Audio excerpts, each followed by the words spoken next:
Thank you, Doc. Am I on? You're on. Thank You're you. good. Where'd that guy go with my brain anyway? I got to show it to my wife. Speaking of my wife, I never had her stand up for it in this conference. So would you please stand up, Diane? Without her, none of this fossil evidence could have ever been found or done. She carried the bags.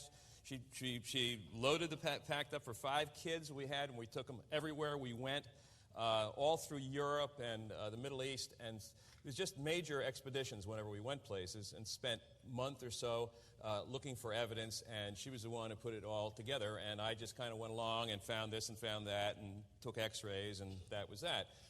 But I want to talk to you this afternoon about ancient man and some of the discoveries that I have found. Can we lower those lights a little bit? Because you're not going to see. I've got some x-rays up there. You're not going to see the x-rays at all. But the questions about ancient man, first of all, who was he or who were they?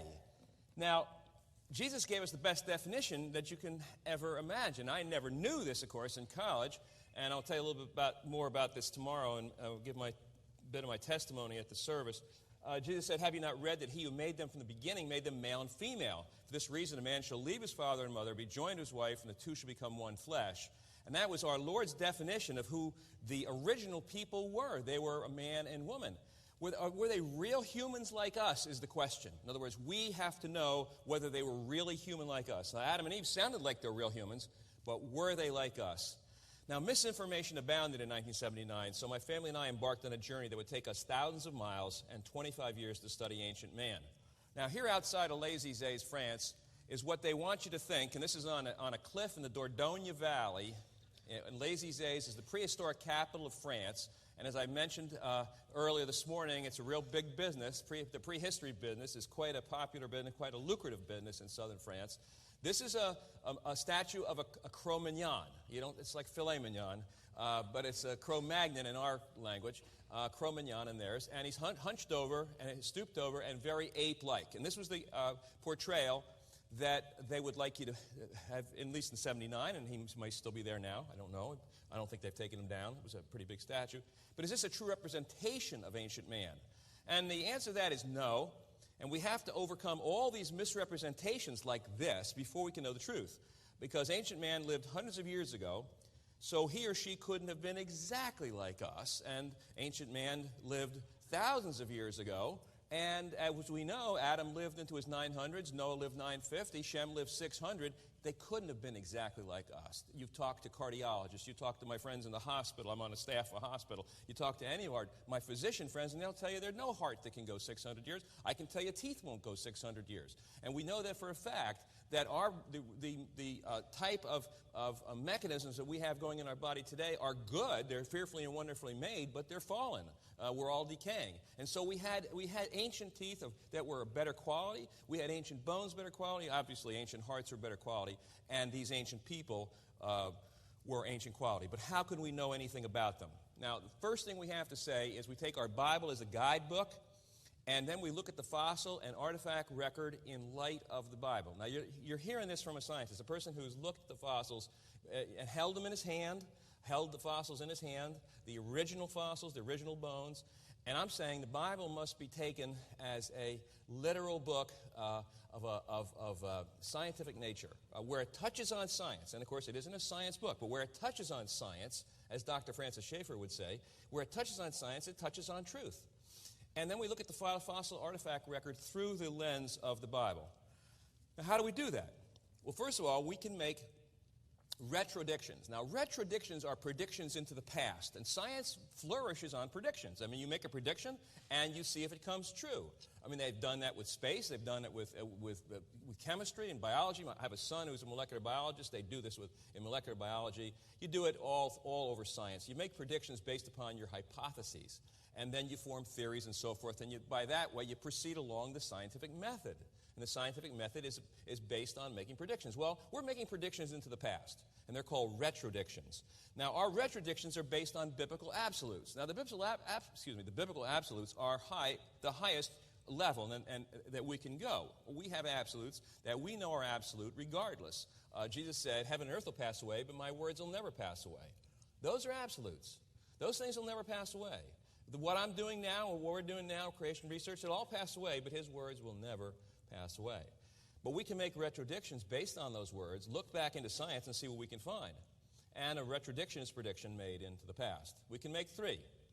First, if people lived longer, children mature at later ages than we do today. Because if you lived over 200 years or 300 years, you don't have a childhood of 12 years. I mean, that's obvious. Many scholars have said that. Humans had extended longevity. The Bible says that. The years before the flood and for a short time after the flood. That's a retrodiction that we can make based upon the absolutes of the Bible. Then, thirdly, and this is, I touch on this because my research accidentally bumped into this material while I was searching through the drawers in the back rooms of the museums. I actually bumped into stuff that would tell me that, hey, this Earth is not that old. And I wasn't a geologist. I'm involved in human paleontology, paleoanthropology, and I can make that retrodiction. Now, in human longevity, let's cover a few bases first before we get into the story of the Neanderthals. In the area of paleoanthropology, that's the study of ancient man, evolutionary scientists have known for a long time that evidence for longevity, slow maturation, and slow growth were present amongst Neanderthal remains. I mean, they've known that. And it's obvious to me that they've known that because I've seen how they've tried to cover it up. Can we lower the lights a little bit more, too, because we're not going to see the slides that well if it gets too bright. So I know that they know. And I started to know that they knew right from almost day one when I saw. They did everything in their power to hide these facts from the public. It was too biblical. What made matters worse was some Bible-believing people back in the early days of this discovery of these Neanderthals that blamed Neanderthal form on disease. Now, the question we have to quickly cover, which won't take too long, is disease the cause of Neanderthal form? Because we have to erase that whole idea that Neanderthal facial and skeletal form have been attributed to pathological, which means disease, and nutritional phenomena for years. This represents an attempt to classify them as non-evolutionary features, put them on the shelf, and thereby close the issue. Now, there's lots of theories going around today that Neanderthals were caused by the basic configuration of the Neanderthal face, and their bones are caused by arthritis deformans, syphilis, and rickets. Those are the 3 things. Let's take them one at a time. Arthritis deformans is an old name for rheumatoid arthritis. Really, really nasty disease. It has multiple causes, mainly affects the joints and the postcranial bones, everything from here down. With any kind of arthritis, very little bony change is seen in the head, except for arthritic changes one would expect to see in the joints, the TMJ. And a lot of us here have TMJ problems or had them, or people who know people who have them. And so that's something that we look for in Neanderthals. But here's the first arthritis I saw in a Neanderthal. And this is an arthritic change in the condyle, and it's right here where that white arrow is, and I'm putting the cursor on it right here. That's an arthritic change. That's a flat condyle, because this is what a Neanderthal condyle looks like in its youth. That's the tip of the bone that comes up and goes into the head in the joint. That's a flat condyle, and that was found in La Chapelle-aux-Saints, which is a famous Neanderthal found in that cave of that name. And this bony protuberance is not flattened like this or eroded in this area. This is the only arthritis I saw in the head of this individual. There were many arthritic changes in his spine and other joints. But arthritis does not create Neanderthals from modern people who have this disease. And that's an important point. It doesn't create that. And this is a modern, or not modern, it's a Neanderthal condyle from Lemoustier 1. It's another, but a younger Neanderthal. So that's what it would look like. This is what it does look like. It's flattened out. Now, some of us flatten out our condyles pretty well if we grind our teeth. And some of us do grind our teeth at night. It's called bruxism. And you can grind, and you can hear it if your children grind their teeth. And that also flattens out the condyle. But these Neanderthals flattened them out pretty well because they had these arthritic changes which took place in old age. Let's take rickets. The rickets problem is a problem with the calcification of the bone. It's a childhood disease, usually, manifest in the bones and caused by vitamin D deficiency, lack of sunlight, UV light, malabsorption from the bowel, renal, because kidney excretion problems, all could be contributing factors. In adults, this condition is called osteomalacia, soft bones, and occurs after the bones have formed. Proper calcification of the bones is inhibited. There's generalized demineralization of the skeleton. Now, that's not osteoporosis that many women suffer from. Osteoporosis is a disease where you have huge holes in your hip. I've seen x-rays of them in the hospital, and a hip looks like a piece of Swiss cheese that you just pick up in a supermarket. It's just an awful-looking thing, and I would recommend for women to take calcium starting at a young age, and even older women, it still can do you some good. It's not osteoporosis. Now, childhood rickets displays the following skull pathology. You would see these things if you had childhood rickets in Neanderthals. And this has been attributed right up to this present day. There are books and articles out there that say Neanderthal had rickets, and that's the reason he looked like he did. First of all, number one, you have the presence of areas of thinning and softening of the skull. It's called craniotabes. Then you have a box-like skull. We're going to cover each one of these individually. Then you have base of the skull flattening. Then you have a high arched palate, roof of the mouth. And then you have delayed eruption of teeth and extensive decay. And then you have craniosynostosis, which is premature closure of the skull. So those things you would find, if I was going to see rickets in the museum and I was holding cranium skulls in my hand, I would see these particular pathologic factors.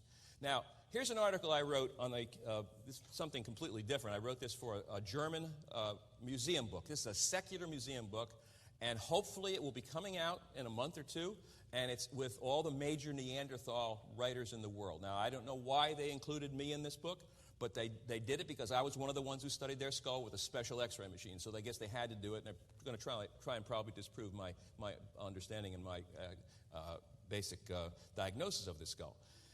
The calcification argument, though, has a good answer in this skull, because this is an x-ray right up here. This is an x-ray of a fragment of the head that I took with a dental x-ray, a big wide dental x-ray with the x-ray machine right on top of the bone, and this is the bone down below.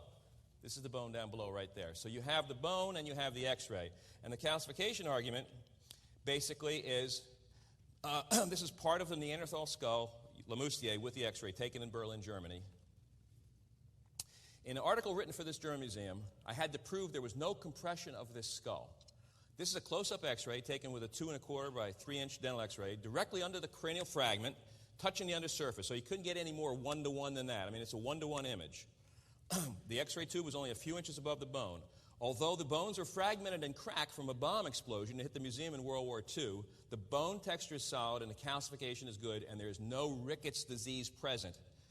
The sutures, the diploic channels, which are little channels in the bone, and the sinuses are present. I saw absolutely no rickets in this Neanderthal skull. Here are 3 skulls, one from Israel, Amud number 1, which was found near Mount Carmel. This is Lemoustier, France. This is the one I just showed you with a little piece, but this is now a larger piece of it. And this is La Ferrassie from France. Now, the box-like head argument says that these are shaped like a box. And as you can see right here, these are the most unbox-like cranium. There's no box-like heads and absolutely no rickets in these whatsoever. So the argument for rickets falls apart in two areas already. Calcification, we don't see any soft calcification, and no box-like heads. Now, we're looking at one of my patients here on the upper left-hand side, and that's a high roof of the mouth. Now, I worked on cleft palate patients for about 12 or 15 years at St. Barnabas Hospital in New Jersey, the Regional Cleft Palate Center, so I know high arched roofed cleft palates, and I know high arched roofed mouths, and Neanderthals don't have it. And here's a Neanderthal called Pech de la Haze from France, got a flat palate all the way across, and that's just a break in the bone. And here's Gibraltar, too, from the island of Gibraltar. That's a Neanderthal child, too, and that's half of the palate, and that's flat, too. So we don't have high arched palates like my patient had here on the left. If everybody can see that. I don't know if anybody can see. Can you turn the lights down a little bit so we can see that high arched palate?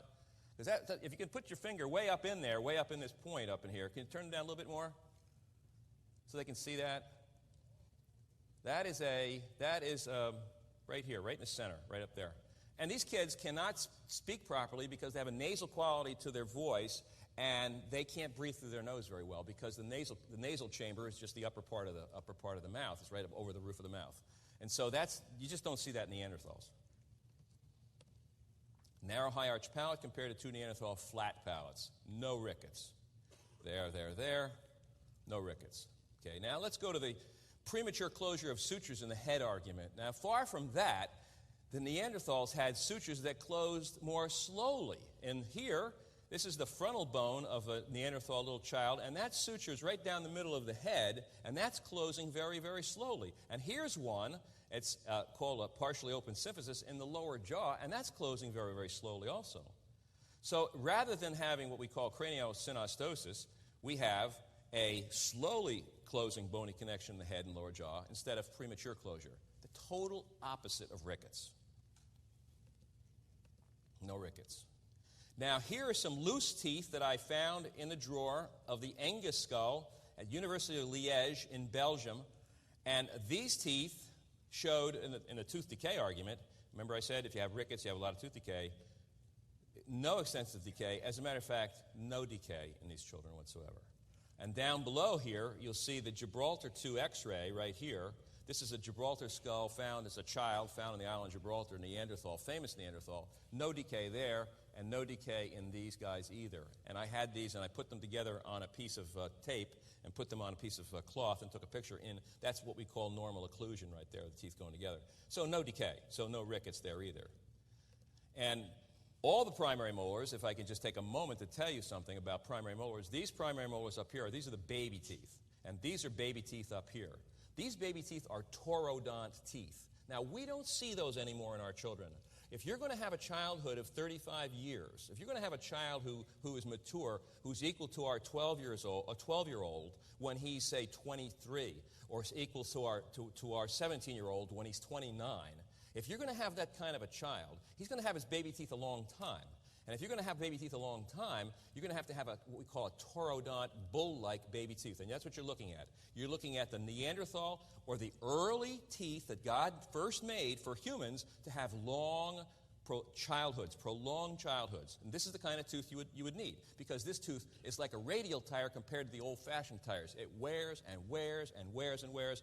And underneath it, right here in the pulp chamber, here, this dark area, that's what happens. You get secondary dentin building up, and so it'll wear and wear and wear. Now, what about our molars today in our children, baby teeth? Well, when they come out, you don't see the roots. But if you take an X-ray, if you look at your dentist X-rays, you'll see they have high legs, big, high, long legs, long roots. And that tooth will only wear down until it gets to that point where the two roots come together. It's called the bifurcation. And then it's over. That tooth will be exposed. So if our children wore their teeth into their 30s or 40s and had a pretty heavy diet like the Neanderthals did, we'd have a lot of pulp or nerve exposures. Now, we do occasionally see teeth in people. Somebody might come to me today and say, I have a baby tooth that's lasted 35, 40 years. That's rare, very rare, but it isn't a taurodont tooth because we just don't see them. We'll see taurodont teeth in adults. We'd never see them in children. We'd never see them in children. So what happened was they got shut down somewhere along the line. And what Dr. Ball was talking about is that we probably have the potential there to build them again, and probably in the new heavens and the new earth, in the new age, when the lion eats straw like an ox, and people live to 100, and a youth will live to 100, thought to be cursed that died at 100, then you'll probably see the taurodont baby teeth again, because you're going to have long periods of childhood. Just imagine the kids around the house for a long time. I mean, some mothers would like that, some, wouldn't.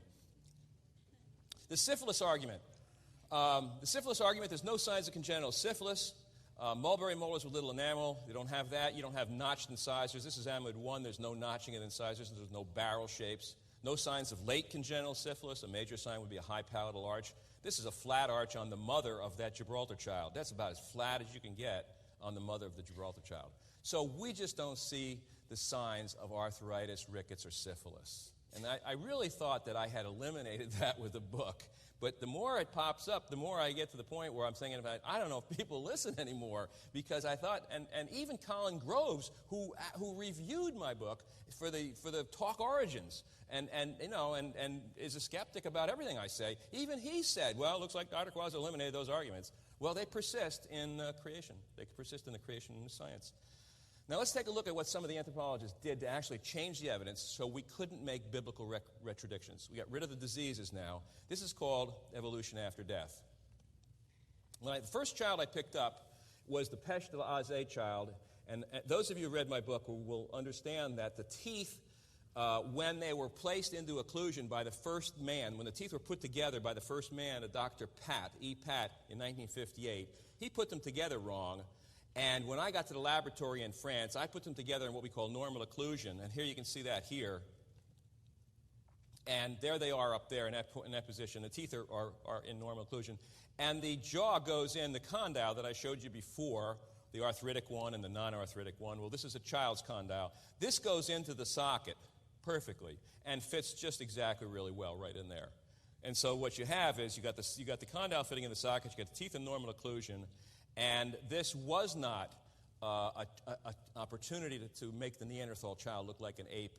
This child had more of a retreated or smaller face. Now, if you're going to make a biblical retrodiction, and this is what we're going to do in a minute, we're going to show you how this comes about, you would say that children, ancient times, grew slowly, had pterodont teeth that could last a long time into late childhood. Say they lost their baby teeth when they were 25, 26, 27, 29. They also had small faces, so the faces would grow and grow and grow over that whole period of time. So if you picked up a Neanderthal child that looked about 2.5, and we don't know exactly how old he was, I've got some predictions that I make in the book, you would expect him to have a very tiny face. Well, that's exactly what they didn't want you to see. They didn't want you to see the tiny face, and so they gave you this face. This one right here, down the lower right-hand side with the big protrusion and the jaws sticking out like an ape. The other thing about apes is they mature twice as fast as humans. 1.8 it is, exactly. So they mature very fast, and they grow very fast. So if you make them look like an ape, you're going to have a child of prehistory that's got an ape-like growth pattern because he's closer to the apes. But if we got a child who's closer to Adam, he's going to have a slow growth pattern. And that's evidence that the Bible is accurate. Okay? I mean, remember Sarah? She was 90 years old, all right? And who? A king wanted to take her into harem, right? Because what? She was very beautiful, all right? Go to any nursing home around here, anywhere. I invite you. And see, and in all due respect for 90-year-olds, I just don't know one that a king would want to take into a harem at 90. What does that mean? That means that Sarah looked a lot less than 90. And that's what I'm telling you. These kids looked a lot less than what they really were. So what we're saying is we had a slow-growing child, and they have small faces, and that's the whole point. So the teeth are in maximum contact, and I was scared to death when I took this. I'll take it, because my son John said, Dad, we're going to change everything. I said, we're going to change everything, and we better run. And we had to run. Those of you who read the book, you find out that when they tried to steal our x-rays back, they tried to get back, because I gave them a set, and that was part of the deal. Give them a set of x-rays so they can have what I did, and I handed in my set, and Dr. Copans had gone on vacation, so he was gone, but I gave it to the secretary, so she didn't know much about it. But I guess when he came back or somebody else saw them, oh boy, everything broke loose, and we got followed and chased and so forth. And those of you who read the book, you know what happened. We barely got out. We got out of the country. I got these x-rays out of the country inside of comic books, inside a French comic books. Now, here's Lemoustier, supposedly 16 and a half years old. His jaw was 30 millimeters out of the socket when I saw him in the slide that they sold at the museum. 30 millimeters out of the socket, right here. So this jaw was 30 millimeters out of the socket. The upper jaw was 30 millimeters forward, and that made it look about as ape-like as you can possibly imagine. And that's what they wanted. They wanted to portray an ape. And so in any dental office, this would be a dislocated jaw. Now, I was a dentist in the Navy on the Enterprise, on the aircraft carrier Enterprise. We had a lot of guys come on with broken jaws and from fights. But I never saw anybody come on the ship or into my dental clinic on the ship with a jaw out 30 millimeters out of the socket. That's extremely painful. That's the X-ray composite. This is what Lemoustier really should look like. If you could see this, perhaps you could see it over on this side. That's the composite by me taking all the X-rays of all the pieces and putting them together on paper. Putting them together on paper. And that's what my German article is about. And that's what the German article is trying to show, because that's a baseline. That's a Neanderthal baseline of a teenager who's probably 29. Now, that doesn't make any lot of sense, I know, but that's the way it was. He was probably 29 or 30. University of Liège, the skull that grew after death. Here's a real problem. SPI1, that looks like spy, is an adult Neanderthal from Belgium. Its cranial length is 216. I don't have a picture of it, but just take my word for it. It's 216 millimeters. Angus 2, which I do have a picture, and I'll show you, is a 4.5-year-old child, supposedly, from Belgium. Its real cranial length is 164. This is 76% of SPI1, when it should be at least 86%. Now, remember what I said, that these skulls are small? They're small for the ages that they give. Well, they realize that. So I go to Belgium, and I measure the skull in 81, something like that, 82. And a PhD candidate comes over from the University of Pennsylvania, Nancy Menu-Purvis, and she gets her PhD, and she writes that Angus 2 is not 164, it's 176. She adds 12 millimeters to it. and it was became 81% now of the adult, and that's an acceptable range. So now we can't deal with this little small skull because that's too biblical. That means in order to get to be a big skull, it's going to have the world's fastest growth rate, faster than apes, or a long time. And that's the problem, a long time. And everything that they see that requires a long period of time, they change. I absolutely guarantee you that, because that would demolish the fossil record of coming from apes. Because don't forget now, apes are twice as fast as us, so we came from chimpanzees, so we start very fast developing, very fast, slower to us. Okay? That's their side of the story. Our side of the story is we're slow developing. We live 900 years. Our kids get their baby teeth, and they keep them until their 30s, and maybe 40s and 50s, maybe back early when people were living 900 years. When they were living 300 years, they kept them until they're 29, 30. And then gradually, the teeth were lost earlier and earlier and earlier and earlier and earlier and earlier until today in my office today, I see girls at 10 and a half having their first menstrual period, and at 9 going through pubertal changes, and parents are complaining that girls are getting old too quick, and boys' voices are changing early, and you can see it happening in front of your eyes. I can see it happening in front of my eyes. I can see kids developing quicker and quicker and quicker, and everybody's wondering what's going on, and that's exactly what's going on. But here's a time and place in history when we can document that. So they didn't like that. They didn't like it at all. And so what they did was, Nancy did, there's a ruler laying right on the bottom surface of this skull. If I can get this cursor up here properly, here it is. There's a ruler. Now, from here to here is 164 exactly, 79.5 millimeters. From here to here, the two whites on this side is 164. She made it go out to the black line right there, 176, clear outside the skull. I mean, clearly way outside the skull. So what we're talking about is, if you can see it, you can't see it on either one, and that's the problem. Could you lower those lights so you can really see these lines? Because this is really important. The black line is outside the skull on both of these. You lower them really down. Can you get the big bright ones?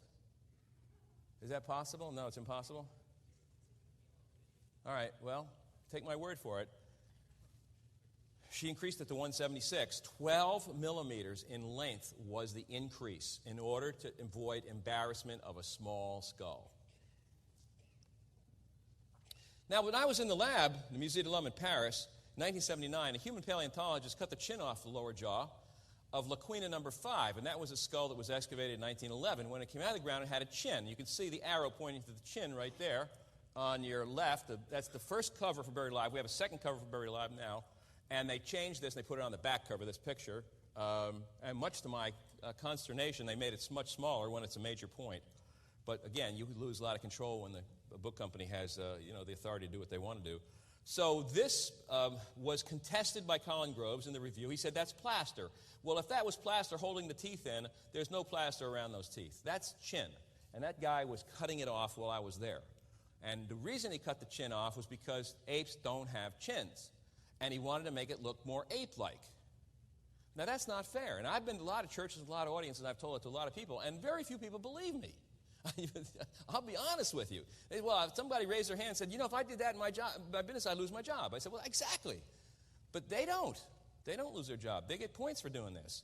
And in 1979, this is what it looked like. As a matter of fact, he brought it over to me, and it was hot dental compound. He had taken all the teeth off, and you never do that. You never take all the teeth. You take all the teeth off, and you cut down the bone on the lower jaw. You cut all the bone out, and you put hot dental compound. Now, my dad was a dentist, and I worked in his office when I was 12 years old, and I worked with hot dental compound, and I made little funny animals, and I did everything with it, and I know hot dental compound, so when he brought it over to me, I knew exactly what it was, and he said he just molded this around, and it was in the shape of an ape, and the original jaw shape was not that. The original jaw shape was not ape-like, and what he did was he shaped it like an ape. All right, so I said, well, what do you want me to do? He said, well, you're an orthodontist. What does it look like? I said, well, it looks okay. It looks ape-like. And he said, I said, can I take a picture of it? He said, sure. So I got that picture. Right now, he didn't know it's going to appear before creation audiences. But that's what it is. That's what they do. I mean, Paul said, what do? They suppress the truth and unrighteousness. Right? And why did we get in trouble? Why did we get chased? There's why we got chased right there. If you want to know why the French, whatever they were, CIA or whatever, tried to knock us off, that's why they tried to do it. Because of that. And these things went into a police station when I got home from France. They went into a police station. I had a Christian policeman friend. Now, can we still make retrodictions based upon this evidence? Yes, if you put them together right, you can still make retrodictions if the corrections are made. So we're starting out with the first retrodiction, children matured at later ages, and we do today. All right, we used the skull. I told you about that. You've already seen it, so I won't spend too much time on it. But at the little tiny skull, an Angus Belgium skull, really shows the smallness, the size of the head, and the fact that it grows slow. And in order to get to be a big skull, it's got to grow world's records, which they will not admit, and it has to be a long time. Okay. Second, this is really important because this is really crucial. The little child from France that we were supposed to be, I put the jaw in the normal position, they had it way out ape-like, has some lines going through the head. Now, the lines going through the head specifically are a line going through, we call this the Frankfurt horizontal. It goes from the ear to the eye plane. It's that red line right there. And then this one just is a parallel line down below it. And what I did was I drew it. This is the original X-ray that I took in the French Museum. And it goes through the tracing right here of this skull. And so the palate is in green right there. This is the hard palate, the actual palatal angulation. If you looked at yourself from the side and you looked at the palate in an X-ray, you would see this green right here. And ours doesn't angulate like that, but this is what you would see. Okay, so now what we'll do, it shows a very, very small face, and the angulation of the palate is minus 14 degrees to that red line. Our modern 2-year-old male palatal angulations is 0. There is the green coming up over on the right side, and that shows you the angle of the palate. The green on the left side shows you the same thing, the angle of the palate. And what this turns out to be is a very, very angulated, tipped up fetal position. So here's a child that's born. He may be 2, he may be more. I think he's more. And he's got a fetal position of his upper jaw. Because when our kids are born, their upper jaws are flat. They're flat down. The jaw comes down like this. It descends and descends in the womb and descends until the jaws are flat. They come straight out like this. So what makes that possible is the fact that the back of the lower jaw, where this arrow is back here, right there, that arrow right there, that arrow is pointing to the part of the lower jaw that is the vertical part. That's called the ramus. That's back here, right below the condyle. It's the one that goes right by the angle of your jaw and goes straight up. Now, that is 4 standard deviations below normal for 2-year-olds. 4 standard deviations below normal. Nobody in this world has that anymore, unless they're birth defected. But this is a normal child. So this is a normal child with 4 standard deviations below the norm in his lower jaw measurement, and he has a palate that's retruded. Now, if I were looking for perfect design for a slow-growing child as an orthodontist, this is exactly what I would do. I would make that part small, and I'd tip the upper jaw way back, and I'd make that face grow out like a clock, because the face is the clock of the head is the face, and I'd make that face grow out slowly from under the head. What makes all kids cute is that they have small faces. And all the adults, adults, they say they get uglier as they get older. That's because our faces get big. That's what happens. Our face gets large, and our head size stays about the same. But the face grows out from under the cranium and grows forward like a clock, and that's the slow thing that God did in the beginning for these kids. 4 standard deviations. So he's got a facial retrusion, not a protrusion, quite opposite the ape-like business. Now, here's exactly what it is. Here's the immature position of the fossil. Here's a 10-week-old embryo with a minus 20. Here's a modern 1-year-old with a 0-degree angulation. The green is the Frankfurt horizontal. The palatal plane is red. And here in the minus 10-week-old, or rather the 10-week-old fetus, right, it's minus 20. We know our little Pesh to Oz is in the minus 14 range, 13, 14, 15.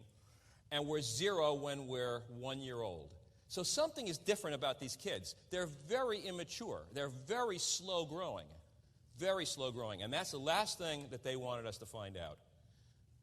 Pesh to Oz, the minus 14-degree palate, in its maturity is equal to somewhere between a modern 1-year-old and a 10 to 12-week-old fetus. That may seem strange, but that's the way the ancient people grew. Minus 20. Okay, little Neanderthal child has a more retruded face, and this is based on national studies. done from Bolton from the Cleveland study. This little child has a face that's further back than a 1-year-old. Okay, so how far back is his face? That this is a 3-year-old, this is a 2, this is a 1. This is the little Neanderthal child way back there. So, here we have, and look at his jaw is way back here. This is perfect. So we would make a retrodiction saying he'd have a small face, a small jaw, a slow-growing jaw. He'd have a tipped palate. He'd have all these things that denote a slow developing child, and he does. He does. Therefore, the Neanderthal child was fetal-like in his facial development, except that he had teeth.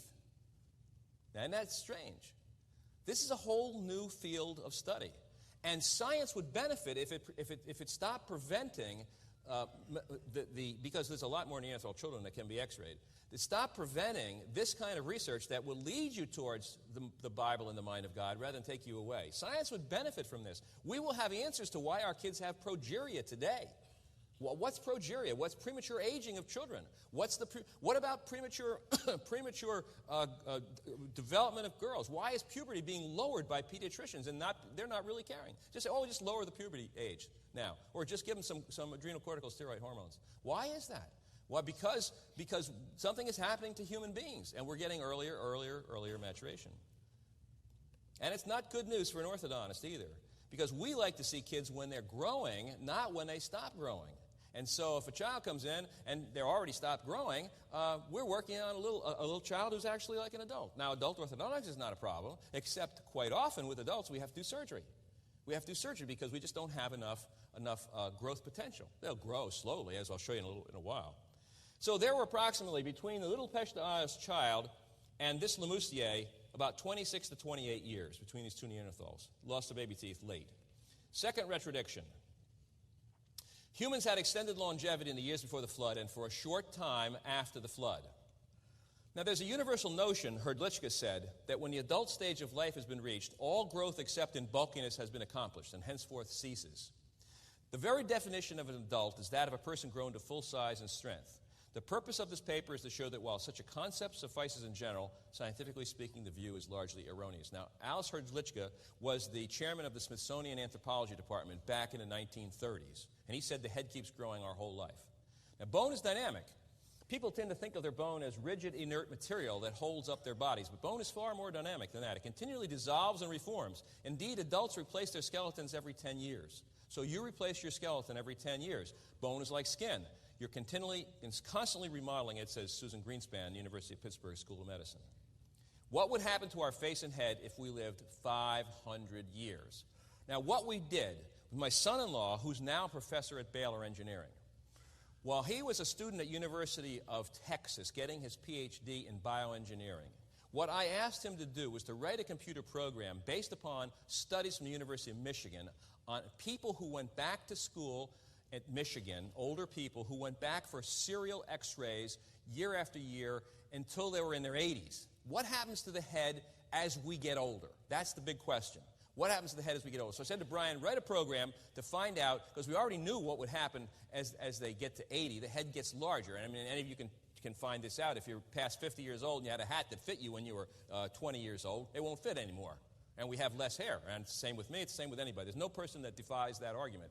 A hat will not fit you when you're 50 if you had one when it fit you when you're 20, because your head's continually growing. And so if we grew to 500, what would we look like? So Brian did the computer program, and this is what I presented to the ICC conference back in 98 in Geneva College. This type of a growth pattern is something that we would see. We would see the brow ridge growing forward. This is 100, and this is 500. We'd see the eye socket move forward.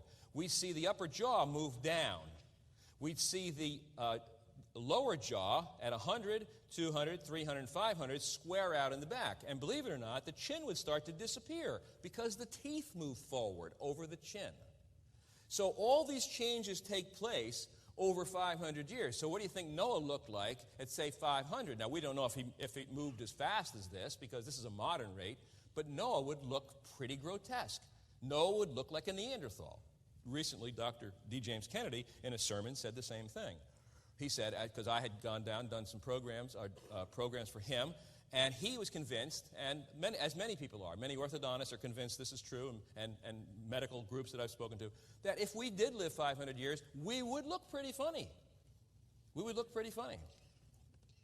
Here's a living example. This is a lieutenant in the Navy during World War II, age 26 years old. Take a look how his hat fits. He was a pilot in the Navy in World War II in the Pacific. Here he is with the same hat on, just a different cover. You know, you can change those covers from white to tan. Same hat on at age 83 years old. Same hat. The officer's cap fits perfectly at age 26, but at age 83, it sits on top of his head.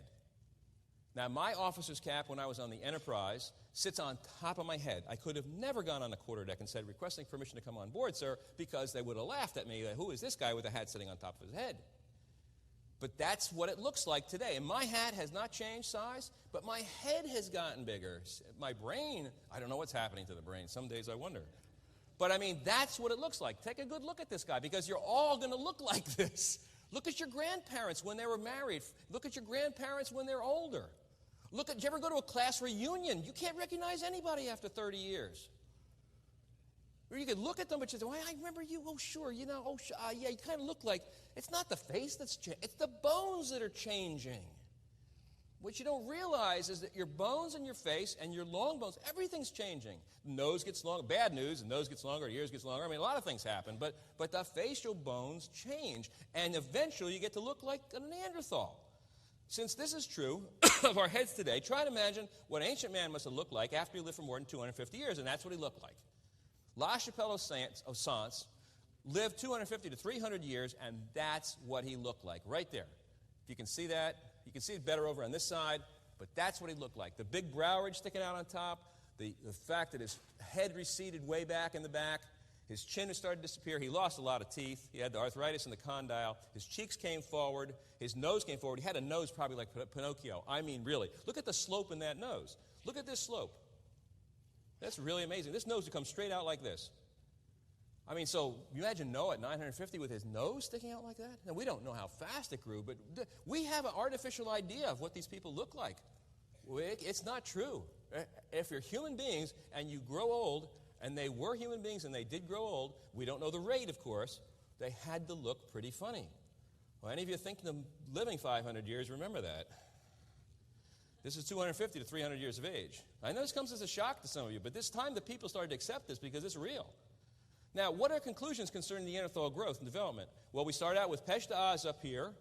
It's very small. Then we go to the three of them are superimposed there. We go to Le Moussier, 29 to 32, La Chapelle between 250 and 300. Now, what I had done is I've sent these x-rays to Rocky Mountain Orthodontic Diagnosis Corporation in California, because we do this a lot with our surgery patients. Our surgery patients who require an absolute accurate diagnosis is whether we do orthodontics, just straight braces, or surgery of moving the upper or lower jaw. We have to know pretty specifically what we're doing in there. And even though I trace the x-rays, I don't trust my own tracings. I will check with the Rocky Mountain Corporation when they have computers do this. And the computers did my Neanderthals, and they didn't charge me for them because they had never seen anything like it before. And so what they did was they did all Neanderthals, and they came out with the same results that I came out with. That these guys really, really grew very, very large and had very, very strange heads and had all the configurations of an old person. The expert in this country, Dr. Rolf Barentz, who's now at the University he was at the University of Tennessee. He's now at the University of Texas Dental School in Baylor. I'm not sure what city it is, but he's Baylor University orthodontic chairman. I laid all these out for him on the table, these x-rays one day. And I said, Dr. Barentz, ape or age? Ape or age?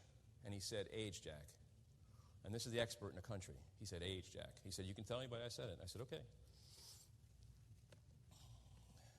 So Neanderthal growth is slower, and the development was slower.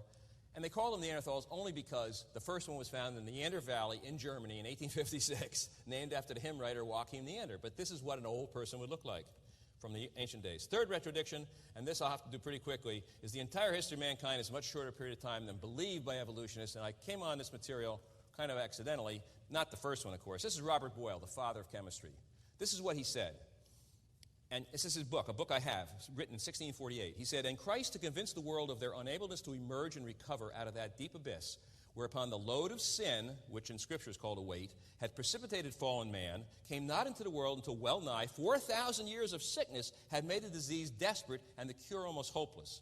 So Robert Boyle, the father of chemistry, who, by the way, couldn't get a job today in a chemistry department because of his position on creation, believed that Jesus Christ was born around 4,000 years after the creation of the earth. And since there were 1,648 years from the time Jesus was born to when Boyle wrote this, he would be qualified as a young earth creationist, Robert Boyle. Neanderthal population statistics. There just aren't enough Neanderthals to cover the 400,000 years, 200 to 400,000 years. More than 10,000 generations of Neanderthals should have lived.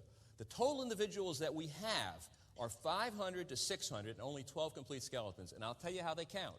If they find 2 teeth, that could be 2 people, even though it could be from 2 sides of the same jaw. And that's not fair. They're not supposed to do that.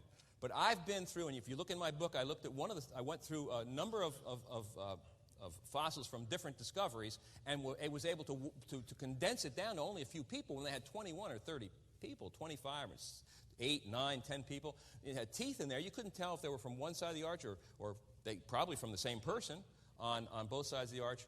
But you find 2 jaws, you know that's 2 people, or two heads, but not when you find teeth, and not when you find finger bones and things like that. There's only 12 complete skeletons. That is not a lot. Could be up to 700 by today. It's still not a lot. Isn't this strange for people that buried their dead? Now, they buried their dead. All Neanderthals did. Homo erectus did not bury their dead, by the way. Conclusion, this makes the time less than 200 to 400,000 years. This I came across in Germany in a museum. This is a spear, a wooden spear, perfectly preserved for 400,000 years. Wood.